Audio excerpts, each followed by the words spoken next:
Hi, folks. Welcome to this talk. It's about how OneDrive and SharePoint build on top of Azure Blob Storage. So what we're going to go through is a very brief overview of Azure Storage and Blob Storage, and then really kind of do this as a Q&A format. We're really going to go walk through this with John and Steve here in terms of both of them work on OneDrive. And we'll just kind of walk through and ask them questions, and we'll open it up to the audience for questions as well. We'd love for this to be interactive and kind of more on that form than just give you a bunch of dry slides. I think the story is so much more interesting when told in their own words, and both of them have been working on OneDrive and storage tech before that for a long time. So in terms of Azure itself, you are on this session for the Blob Storage sessions. We have another session right after this, just down the hall from here, which actually goes into design patterns and best practices for using Blob Storage. And Steve will be there as well, talking a little bit in a complementary talk to this, talking about lessons learned and really sort of diving into best practices for building on top of Blob Storage. So we think it'll be a complementary talk, and then we have 3 other design patterns there. So if you're interested in Blob Storage, do come to that talk afterwards as well. Other talks for the rest of the week.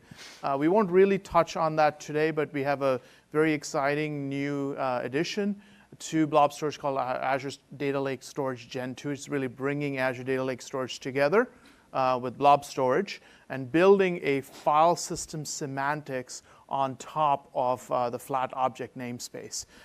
So if that's, what it really does is lights up the whole Hadoop ecosystem. You can mount a Blob Storage container as a native HDFS file system and get things like file and folder renames, file level ACLs, and things like that. Makes the whole analytics space a lot more flexible and scalable. And lastly, we have a couple of talks on Friday, one diving deep into the security and durability, and then the other one is around serverless compute and what we're doing to enable that. If you're new to Blob Storage and you're looking to learn more about it, we sort of have this learning track of stuff on Channel 9 from previous conferences that kind of walk through the overview of the services and a deep dive into Blob Storage from a developer perspective. So at a high level, the storage team ships 3 unstructured storage services or data services. We are the team behind disks. So if you use virtual machines inside Azure, your OS disk, your persistent data disks, they're all hosted in Azure Storage. We have file storage, which is then the SMB as a managed service version that you can mount as a drive or mount on your Linux file system and use it via the SMB protocol. And then, of course, object storage is what people think of canonically when you talk about cloud storage. It's our REST API-based, massively scalable store. We have a few ancillary or surrounding services to get data in and out of the storage system. You heard a lot of announcements at this conference around DataBox, the DataBox disk, the DataBox product GA, and the DataBox Heavy that allows you to ship a petabyte of data to us at a time. You also heard about the hybrid storage announcements, the DataBox Edge and the DataBox Gateway that allow you to have an online gateway with computation at the edge. That is also part of this team. And then Azure File Sync is another product along with the Files product that allows you to take your Windows file servers and really have multi-site sync, convert them into performance caches with the master copy in the cloud. We'll talk about Avira at the next talk as well, which is a really exciting way to do burst computation in the cloud. So Blob Storage itself is, we like to talk about it as Microsoft's durability layer, because it is the unstructured data service for all of Microsoft's services. Certainly OneDrive and SharePoint, but many other Office 365 services, all of our Xbox services. If you go to msn.com or microsoft.com, all of the data there, the underlying ground truth data comes from Blob Storage. And that allows us to, first of all, make sure that we are building that system at scale for our customers. So what you use as a customer is exactly the same thing all of our internal partner teams use. There is no difference in the API. They have access to the same REST API, the same storage account concept, the same scale limits and everything. That first party equals third party is the other way we kind of like to think about it. We want to make sure we are able to run our own systems at scale on our platform before we can go with a straight face to our customers and say, you should trust your data to our platform. So that is very much the case with Blob Storage. And then the other thing in terms of the internal Azure services, certainly every Azure service uses it for data persistence, but they also have a lot of integration points with Blob Storage. Now, whether you're talking about data transformation services like Azure Data Factory to move data from one place to another, you're talking about data services like SQL database and others that load data from Blob Storage into SQL Data Warehouse and SQL database that you can use to load data into data warehouses, but also upper layer services like media services. The processing and transcoding of video starts with your assets in Blob Storage. So there's a wide variety. It's probably the most connected service in terms of integrations with other Azure services.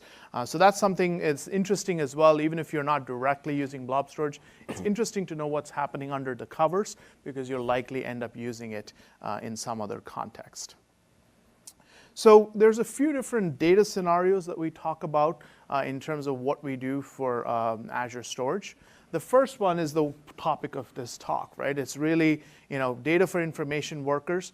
That's something we do through our partners in OneDrive and SharePoint.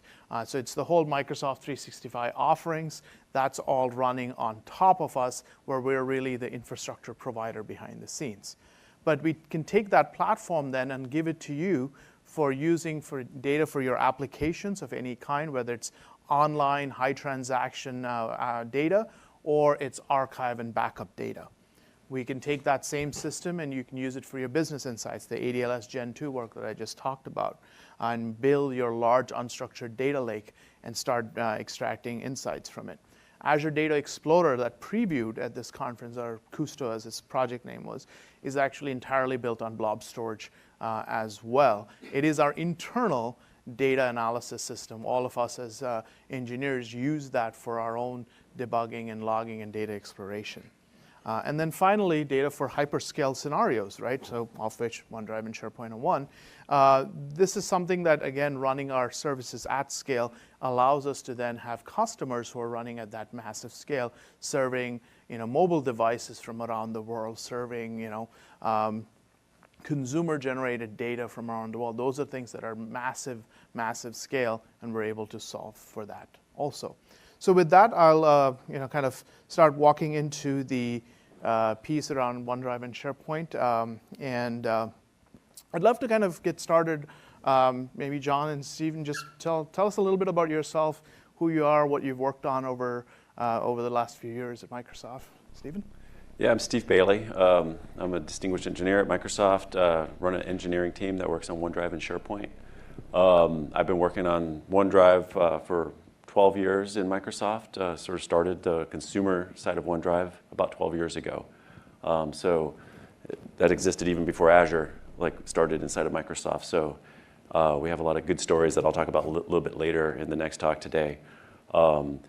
But yeah, so we've been learning a lot about running big, large-scale services, and love storage, and and so a lot of experience to share with that. So great, thanks, John. Yeah, my name's John Rodriguez. I'm a group program manager at Microsoft, currently on the OneDrive and SharePoint team.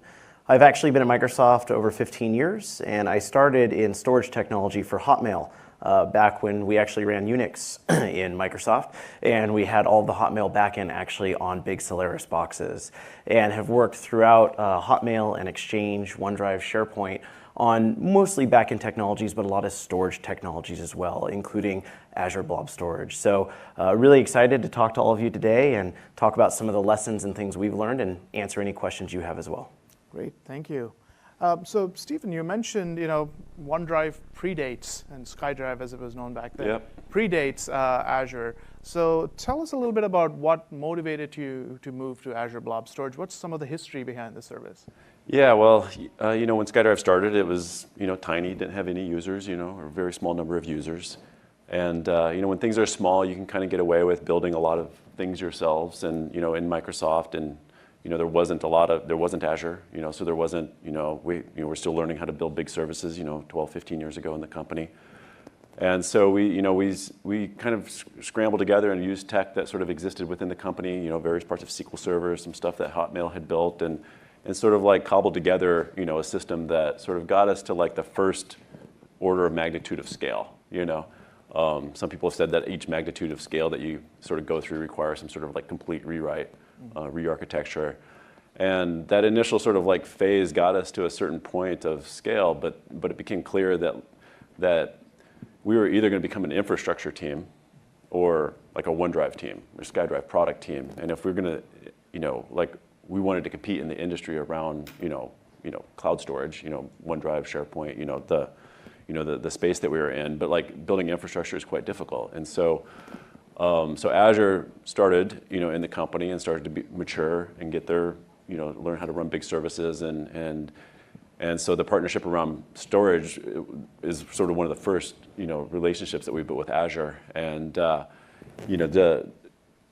probably the best bet we've ever made in the company, because it was a huge problem to go solve. Just building, what you guys have built in Azure Storage is a gigantic undertaking, especially to get it to the scale that it's at. And so for us to be able to just, take a dependency like that and use it as a, sort of a black box to some extent, but just, let us go focus on a lot of other more important things for the product. And so yeah, I mean, it was a fairly simple decision. It's, it's not like we wanted to go build that inside of the OneDrive team. And so, so it was like a perfect pairing when it happened. Great. That's fantastic. So you said, there's sort of this, you didn't want to go build an infrastructure team inside OneDrive. John, can you talk a little bit about the specific benefits and what was that journey like? What were the sort of things that made you say, I don't want to build infrastructure? Right, Steve, really landed the key points of an infrastructure team that we would have to build versus the actual product we wanted to work on and differentiate from our competitors. And there are really 4 key benefits that we saw from this that are huge and both small and large customers can realize. The first is supply chain logistics. I was actually at the company and had to work on supply chain logistics and keeping up with Intel's roadmap, all of the hard drive manufacturers' roadmaps, understanding what vendors are approved or not approved, understanding the density of your racks. I remember we made a mistake in Hotmail that to this day is funny, but it wasn't back then. We got this brand new SKU from a vendor, and we didn't realize the weight of that rack. I didn't think about the weight of that rack. And it came to the data center, and it went through the floor. And we were running out of capacity. And so it was just understanding all of the supply chain, all of the roadmaps. That was very difficult, and we had to have experts in that. The second thing was really the R&D cost. Previously, we actually had to have storage experts in every team. We had to have people that could develop and debug firmware and drivers. We had to have people that understood queue depths of hard drives and what is the difference between your MLC and SLC SSDs. We had a vendor that shipped us SSDs once, and exactly 7 months after every SSD went into production, they all failed. And so just having to understand that and build all of the R&D around it, we were wasting 20 to 30 developers just on that, and we still weren't as good as we should have been. The third key point is really around the cost, the operational expenditures, and the capital expenditures involved. Yes, we were large in scale, but we weren't at the necessary magnitude to get real discounts and deals from the vendors. We had to deal with top-of-rack switches. We had to deal with aggregated routers and data center routers and everything that goes into the CapEx and OpEx. It was huge. And by aggregating all of that together into a large service, aka Azure, it allowed us to essentially get better price economics both for Microsoft as well as for the rest of the industry. And then fourth is actually reliability. By having all of this done by a dedicated team of experts, we were able to actually see an improvement in reliability, availability, and performance. So to really circle back, the key for us is being able to focus on having an amazing OneDrive and SharePoint product, being able to deliver that to our customers and differentiate from our competitors, not having to debug the latest firmware update or device drivers that came down. Yeah, great, thank you. I mean, that sort of describes a lot of what our team does nowadays, which is debug forward drivers. Certainly. So you use the term, and we use the term here as well on this slide, hyperscale. Can you tell us a little bit about what scale looks like in the OneDrive and SharePoint world, John? Sure. So scale means a lot to a lot of people. Fundamentally, whenever you're building a cloud-based service, it really boils down to some sort of bottleneck that you'll have as you're scaling up to that next order of magnitude. For some workloads, it could be CPU, it might be memory, it could be network. When a lot of people talk about OneDrive or think about OneDrive, they typically think about files and storage, disk IOPS as an example. And so when we start talking about scale, we start talking about, in the OneDrive and SharePoint world, multiple exabytes of data, multiple petabytes of data coming in and being ingressed every single day. And when you start to work at numbers at that scale, things get very interesting very quickly. You have to start really considering, for example, your ingress and egress numbers throughout your entire network. You need to start understanding all of the regions and presence that you're in and what that looks like from a cost perspective. You need to understand how to have peaks and troughs in your actual workloads. For example, in North America, at 9 a.m., you typically see enterprise workloads go up quite dramatically. Whereas in Europe at that time, they're more in a trough. And so you actually have to build for the scale as well as the peaks and troughs of that scale. So scale means a lot to a lot of different people, but we all have scale challenges. And one of the benefits internally working directly with Azure is we've been able to work very closely between the two teams and push each other to build better products. And actually a lot of the things that you'll see in the Azure Blob offerings and tracks have come from that pushing. The ability to have multi-tiered storage from warm to cool to archive, the ability to have different types of redundancy. All of that really comes from us working together on this, if you will, hyperscale platform. Absolutely. I mean, I think that is a very true point that you've been our deepest partners in crime in kind of building storage as a service, as a hyperscale service, and so many of the features that we're now able to share with our customers come from that learning. So Steve, beyond the scale, as an engineering director, you worry about a lot of fundamentals, a lot of critical things that any service needs to worry about. Can you talk a little bit about that in the OneDrive and SharePoint world and what that means to you? Yeah. In OneDrive, SharePoint, we house, people's pretty much most important information. If you lost a tweet on Twitter, you're probably not going to freak out. But we hold people's most precious information, whether it's a consumer, storing their family's photos, pictures of their kids, to an enterprise, with, critical documents. And so, for us, it's really about data integrity and, making sure that our system doesn't have any bugs that is, resulting in any sort of data loss or corruption. So we have protections and sort of checks all over the system to make sure that we're not, introducing any bugs into the system. So data integrity is like a huge, huge thing. I think we'll talk about cost maybe a little bit. We can go deep there. But how we use storage is sort of another secondary thing. When you're small, you might not be worried too much about the cost of running your service. But when you get really, really big, the cost can get gigantic. And so, if you can get 1% of cost optimization at the scale that we're at, that can result in millions of dollars of savings. And so we're always looking for different ways of storing data, using different tiers of blob storage to save cost. And then reliability. Reliability is the other thing.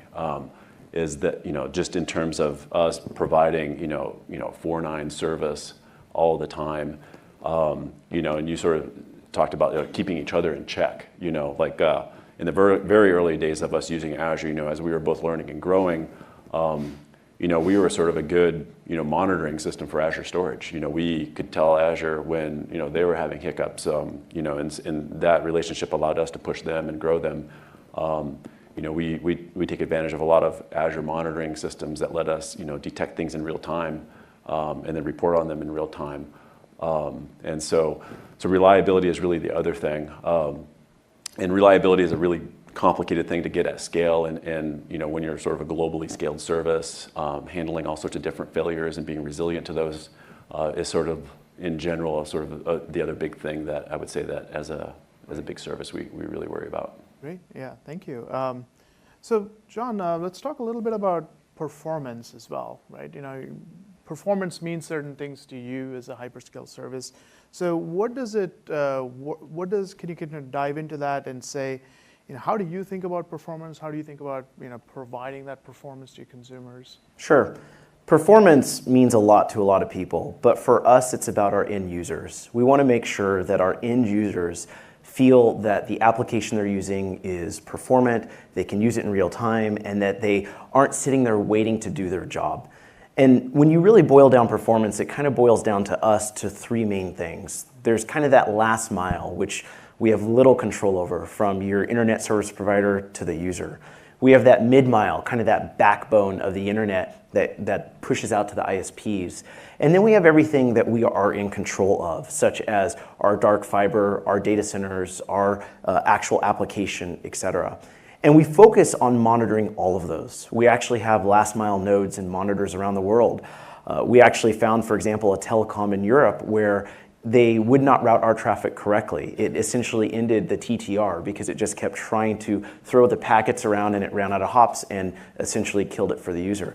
We had to get on the phone with that telco and actually update their routes.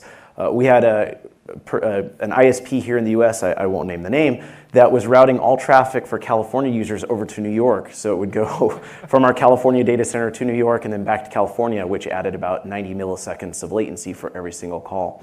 And so we monitor at every single level.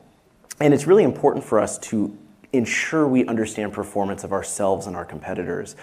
One of the things that's great about Azure here is that there's so many regions and there's so many data centers around the globe that we're able to geolocate that data very close to our users. Sometimes that's purely for performance reasons, right? We want it to be snappy, we want it to be performant. If you're living in California, it doesn't make sense for your data center to be in Florida or to be outside the US. And it also is an advantage for certain countries or certain customers that need the data stored in a particular place, either for legal reasons or for the actual company's reasons. If you're, for example, in Germany, you need something there, it's nice to be able to have all of the presences that Azure affords us. So both from a performance perspective as well as from enabling customers to have their data where they want it, it's actually been very powerful. That's great. So this notion of performance being an end-to-end thing all the way back to the consumer is pretty key, I'm hearing.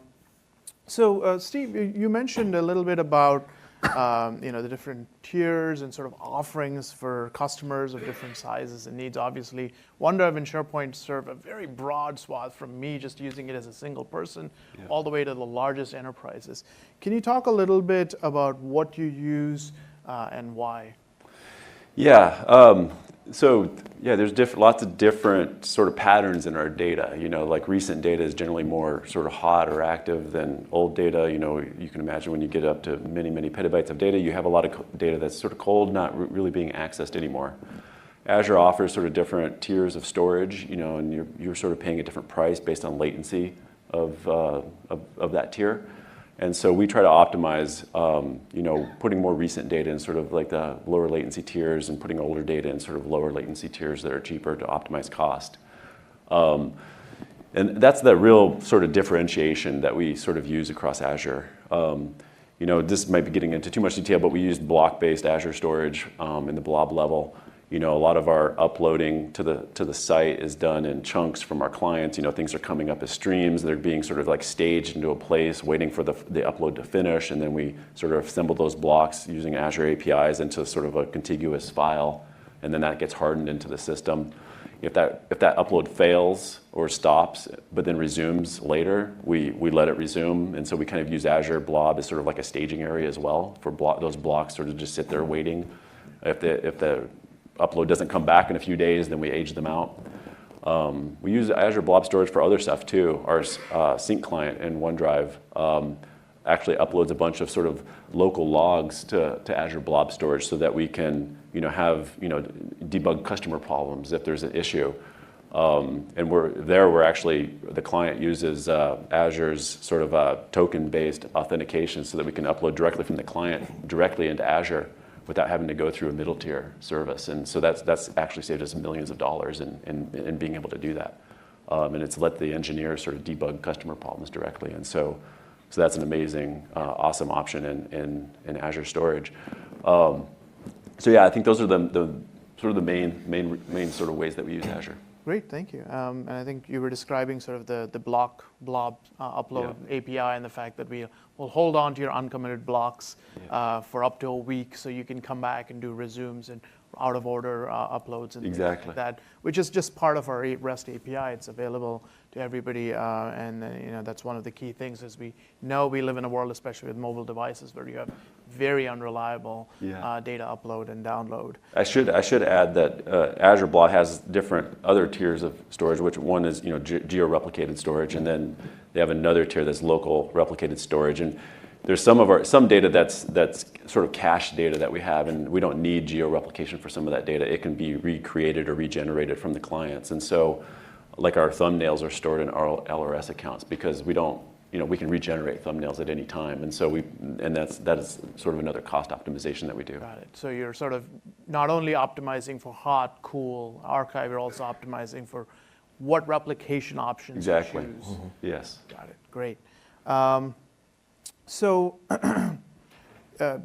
John, perhaps you can tell us a little bit more about the blob usage, since this is really about blob storage and OneDrive and SharePoint together. Sure. Can you talk a little bit more about some of the use cases? We covered that matrix really well right before. When you kind of look at the tiers, is your data more warm? Is it more cool? Is it more of an archive type data? And what type of replication do you actually need? We threw out terms like GRS and LRS, right? One is geo-redundant storage, one is local redundant storage, and there's also zone redundant storage. And we use all three. It depends on what we're actually needing. As Steve talked to, some data, like system logs or maybe some customer logs or data that can be regenerated, we don't need to have that geo-replication. We don't need to pay that extra tax. But if you're uploading something that is user-generated, it's your content, of course we want to have that geo-replicated. You look at like the unfortunate events that just happened in the Carolinas, and we had data centers very near that. We were not impacted from a user perspective because we had that data geo-replicated. And when you look at that warm, cool, and I'll call it cold, even though I think it's archive, it's more about the usage patterns. And we'll get into this in a future session on cost, but if something is going to be essentially written once and never read, you're going to want that in more of a cold tier, right? Because you aren't going to want to pay for that latency, that lower latency. So we talked a great deal about that matrix, and it's important to know that Azure offers all of those, and you should understand how to use them for both the best possible outcome for your user as well as the best possible outcome for your boss, which in my case is the CFO. Amy constantly reminds me that she's my boss, not my actual boss. So, excellent. So, Steve, you were starting to allude to this a little bit about clients and different, using block blobs for that reason. You probably have so many different client platforms and client profiles that you support. How do you kind of manage all of that? Like, what does that look like? Even though this is sort of client, but it's still part of that end-to-end service for this hyper service. Yeah, I mean, when it comes to our clients, it comes back to sort of protecting the service, but also giving them the best possible performance that we can give them. And so, so the client interaction with the service, we have our sort of first-party clients, and then OneDrive and SharePoint also have a lot of third-party sort of workloads that come onto our services. And so, even our first-party apps, we have to protect against them because we can have bugs in our own clients that are potentially doing something, causing sort of DDoS across our site. We've had bugs like that in our own products, and so so for protecting the service from those types of events is really the key thing. But then there's also potentially like some clients who are doing sort of some sort of access pattern that's just very inefficient. In OneDrive and SharePoint, generally the pattern is there's a lot of files. Clients generally want to know what's changed since a particular point in time. And we have APIs for clients to do that, but sometimes clients don't use those APIs and they do something dumber, which is like enumerate everything in a OneDrive. Like just walk the whole thing and pull it all back. That's super inefficient. And so when we have clients that are doing that and they're doing it at scale, we have to go after them and get them to either change their pattern or throttle them in some way. And so from a client perspective, that's the first line of defense, is just making sure that like they're not that the service is protected from any bad behavior in them. And then really the next thing is around cost and performance. How are we optimizing those API calls, or those clients? If a large file was uploaded, a gigabyte file was uploaded, and that file changes, how do we make sure that we only upload the changes that happened in that file? And then when it comes to Azure Storage, how do we apply that change into Azure Storage? Azure Storage is a little bit more idempotent. We don't ever update the blob that we wrote. We always create a new one. We have versioning. So just managing all of those patterns, is sort of like, really the key job of the service. Great. Yeah, no, that sounds fantastic. And I think you had mentioned you'd cover a lot more of this in your next talk where you're talking about, it sounds like a lot of these lessons are hard learned from the way you're describing them. It'd be nice if everybody didn't have to relearn those lessons, but yeah, come to my next talk and you'll hopefully not have to relearn some of those. All right, thank you. So, throughout this talk, one of the themes you've certainly been talking about is, end-to-end user experience is everything. But then, we have to be able to provide this at a cost point. Like I've heard both of you mention costs. And can you tell me a little bit, John, about what, can you dive into understanding, how do you think about costs? How do you, at this scale, what does that mean for you? Sure.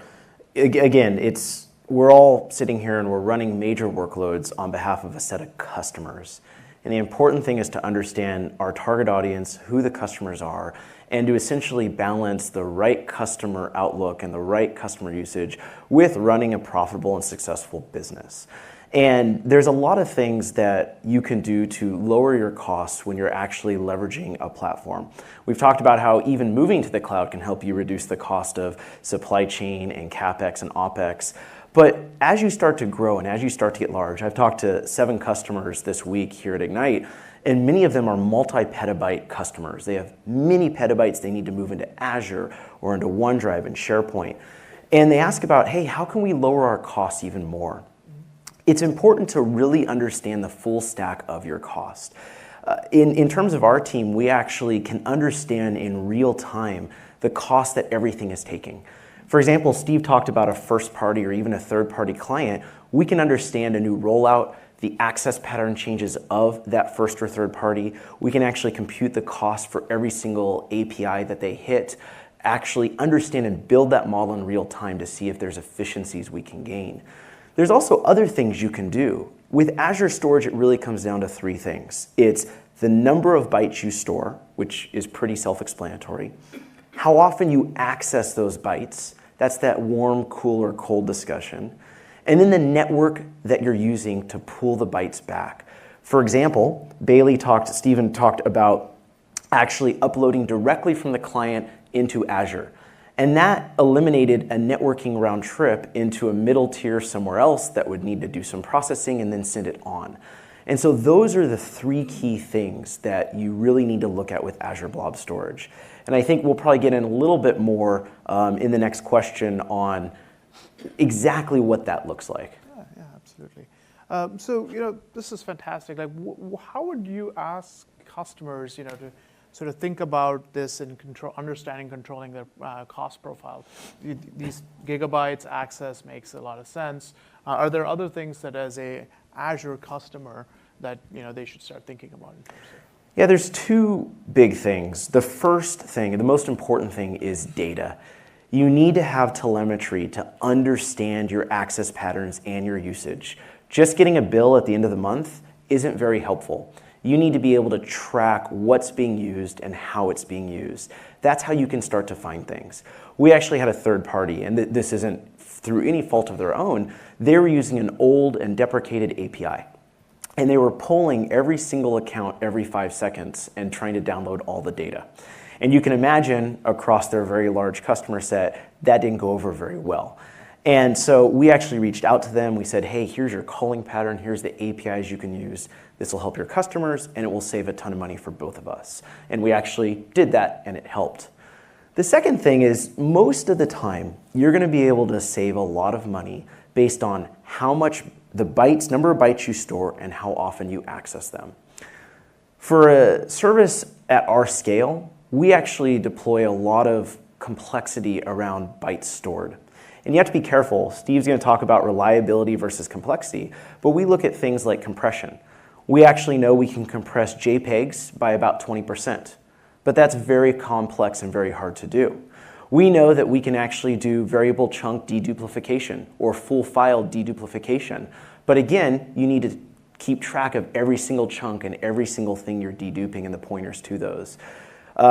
That's very difficult, but if you're a large-scale service, start looking at simple things. Can you do zip compression, Z standard compression? Are you bringing baggage over that you don't need? For example, we found in some cases we were storing employee data for employees that had left over a decade ago. We probably don't need to take that information. So be smart about just how many bytes you actually need. Great. That's great. And we are going to open up for questions soon, absolutely, because we want to make sure you guys can we're ask us about 10 questions minutes. as well. Maybe this is a good point to transition to that. Great insights from both of you. I'd like to open it up. There's 2 mics on both sides. Questions that folks have, or if you just yell it out, I'll repeat it for the recording. Questions from folks? Go ahead. You just touched upon the file deduplication that you use. And Yeah, I'll go ahead and repeat the question. Yeah, go ahead. I can take it. Yeah. Yeah. So you mentioned about file deduplication and the chunking upload that you do. I'm just trying to combine both the points together. So the thing is, for that deduplication and saving the space, do you have your own IP built around it, or do you leverage something from Azure Blob Storage? I'm assuming you do deduplication across users. Maybe that's a wrong assumption, you can correct me. So we can't go into too many of the details, but we actually have our own IP on top of that. We have worked with Azure as well as other people at the company who have done this, so we all kind of work together on similar code, but we do have some of our own IP built around that for specific reasons. Okay. Yeah, and sometimes we developed it at first in our layer if we're trying to do some optimization, but then we have pretty deep relationship with Azure, and so if it makes something to push deeper down into the stack, like there's things that we have done like that in the past. But storage APIs also do that internally because, for example, you also have Azure File Sync, right? Yeah, no, you're absolutely right. So in terms of Azure Blob, for example, we have intra-blob deduplication. So we only bill you for the unique blocks that you upload. So you can do some amount of like, hey, in this, but what we do is we only support intra-object deduplication because, again, the cross-object deduplication adds in a tremendous amount of complexity. If we had to go check a block list universally across your account, knowing that your data is all across our clusters in a DC, that starts to get really complex. So what we do is we say, hey, we can go check your own single object, we can dedupe, and we will actually only bill you for the unique blocks. Similarly, our snapshot, blob snapshot, or managed disk snapshots, they're all differential by default, right? So we don't bill you, we don't sort of say, here's the inefficient full copy of the thing. We know internally we are definitely keeping track of what's happening. So when you say blob snapshot blob, that's a checkpoint in our system, and we'll then track the differentiated bytes on top of that, and only bill you for this plus the differential bytes. There's also some real world scenarios where deduplication may not work, and that's where we also have to have an extra layer. For example, as an IT admin, you may place a legal hold on an account or do something very special with an account where it needs to be treated differently. And so we have, in addition to working with Azure and actually working on similar IP, we have some things at more of a logical layer higher up that we can do. We also can check against a very large list of blocks and hashes across lots of data much easier than, say, Azure could, because we would have a whole bunch of metadata that we can quickly scan and do a query upon. Got it. And just to reiterate, right, the reason I asked was because we use Azure storage mainly to keep all our build artifacts. And if you actually compare multiple build artifacts, you will find less than 10% new things. Most of the things are just repeat. So that's why I just wanted to get an idea. Yeah, great. Thank you. Other questions? Yeah. So maybe on a similar topic, it seems like OneDrive is doing more and more with regards to storing multiple versions and making that the default behavior. I wonder if you do anything to store those in terms of differentials rather than storing them separately. Yeah, I'll take this one. Yeah, there's certainly an opportunity to do optimization of doing differential inversioning. As Vamshi mentioned, they have snapshot storage in Azure. And we use that in some places, but it's mostly for us at a lower level in our stack. Versions at our higher level, in some places are differential, in some places they're not. It's sort of based on different file types that we have. We have, for Office files, we have a sort of different system for how we sort of store and manage Office files, because they support like collaboration across many users, and so that's like a very special thing. For media files, users end up not really editing photos and video that much, and so we don't store those differential on the service because they don't generally have that many versions associated with them. But that would, if we saw some sort of pattern or rise like that, that would be a great optimization to do. Yeah, great, thank you. Other questions? How's the performance, between OneDrive and the Blob Storage? Because, like I have some experience, like just with the performance, having issues with the OneDrive. Sure. Yeah, let me just repeat the question. The question was, what is the performance between OneDrive and Blob Storage? Because the gentleman has some performance issues with OneDrive. Is that correct? Yeah, our performance between sort of like our OneDrive service and Azure Blob is actually pretty amazing. But that's all in our control. That's within our data centers. What you're probably experiencing is more like the performance of an end user with sort of OneDrive.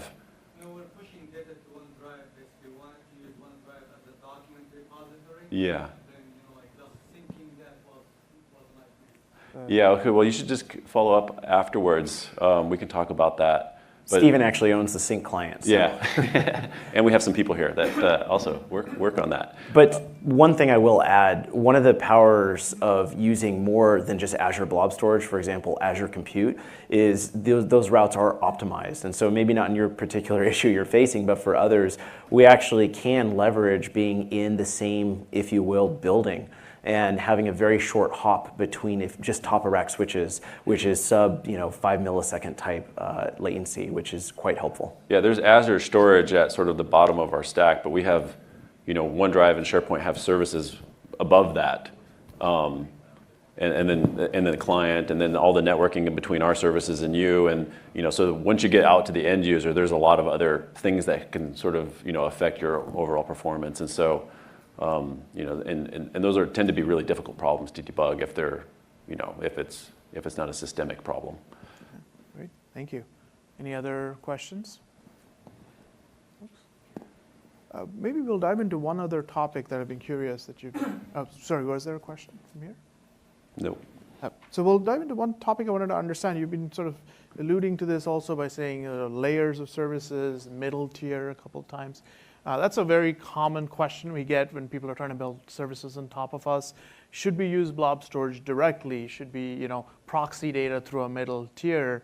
And usually our design pattern there is, to the extent possible, try to upload directly to us because we have a massive scale-out front-end farm.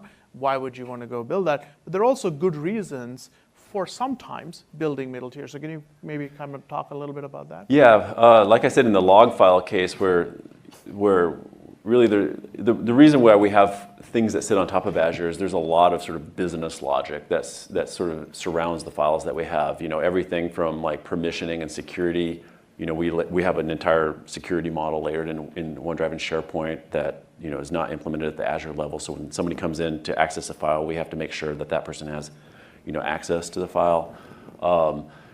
There's a lot of other things like that. Auditing, when users access files, we need to log that and audit it so that IT admins have access to sort of what's happening in their tenant. There's just a ton of business logic that we implement and run on top of Azure. But we do look for ways to optimize and save cost wherever we can. And so even when we're transmitting bits within a data center, we'll try to look for the most efficient way we can. If we don't have to go through that stack of business logic, we can go direct to Azure, we will do that. But mostly within the data center.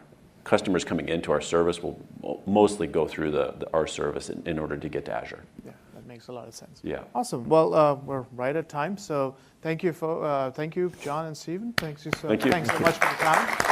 And we'll be around for additional questions, so just come on up. Here for additional questions. Yeah, come on up and ask us questions. Just as a reminder, there's a session at 2:15, where we'll dive a little bit deeper into OneDrive. Also, we have a reception this afternoon. If you're interested in coming over, I would love to just come on over, have a beer on us, and chat more. Come on up, and I'll give you a ticket so you can come by. Thanks again. Thank you. Thanks.